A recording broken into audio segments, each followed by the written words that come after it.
缘起，刚才是谁打了你？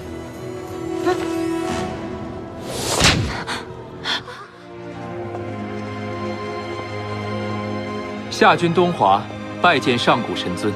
姑姑有帮缘起报仇吗？自是不能让你受了委屈。众仙起来吧。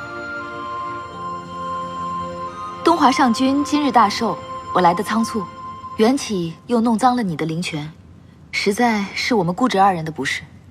神尊能来，已是我大泽府最大的荣幸。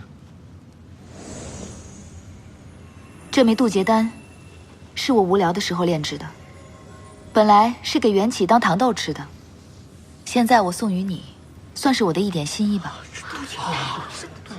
听说此乃真神炼化之物，可助仙君历劫成为神君。神尊厚礼，东华拜谢。东华上君不必多礼。我听闻凤冉说，东华上君仙机德缘深厚，想必进神之时也不远了。进神之后，若你得空，不妨来朝圣殿坐坐。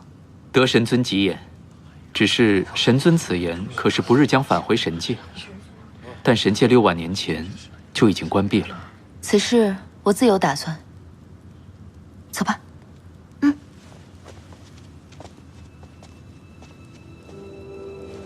景昭拜见上古神尊。景昭，你可是目光无幻之女，白绝新娶的那位夫人？是。我沉睡万载，对仙界的事大多不清楚，是已不知道你今年多大岁数了？景昭已满2万岁。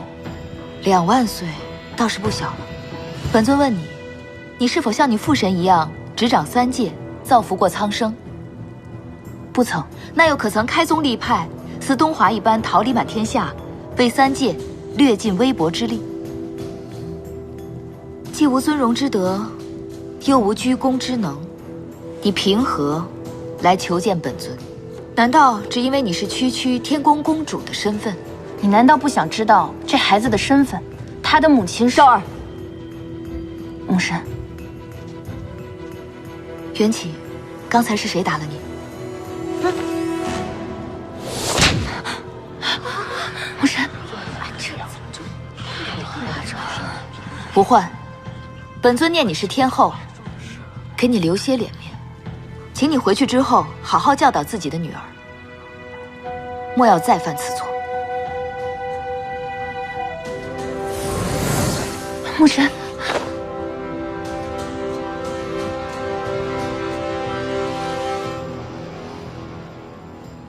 他真把吴焕给打了？那吴焕的神情如何？可是青了又白，白了又紫。三伯不是不让我们去瞭望山吗？怎么如今又来打听啦？想不想要兵器了？那还得看看是什么好东西。你呀，哇，那吴焕呀，被姑姑打了一巴掌，瞬间肿成猪头。嘿。